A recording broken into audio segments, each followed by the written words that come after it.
কথা কি ঢোল পিটিয়ে বলতে হয় যে আমি সুখে আছি? সুখে থাকলে চোখের তারায় বলে, ঠোঁট বলে, দোলন চাপা ঘ্রাণ ভাসে বাতাসে, সে বলে। যে সুখে নেই তার আবার ঢোল পিটিয়ে বলতে হবে কেন যে সুখে নেই? সুখ তো আর এমন নয় যে এটা না হলে মানুষের চলে না, এটা না হলে ছত্রাক জমে যায় ত্বকে, এটা না হলে ফুসফুসে ঘা হয়, হাত পা কিছু খোঁড়া হয়, হৃৎপিণ্ড পচে যায়, অন্ধ হয় চোখ। এই যে বছরের এক একবারও আমার ত্রিসীমানায় সুখ ঘেঁষে না। আমি কি বেঁচে নেই?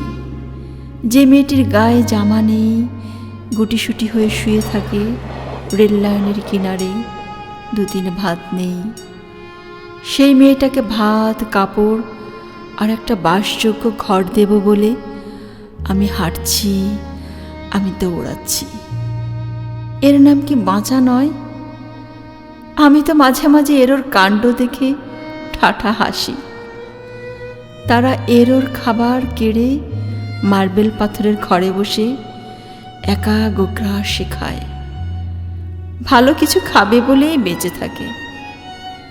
সুখ নেই একথা আমি ঢোল পিটিয়ে বলি না।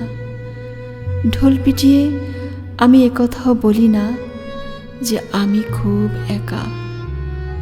আমার কেবল আকাশ আছে আপন, আমার কেবল এক আকাশ দুঃখ আছে আপন।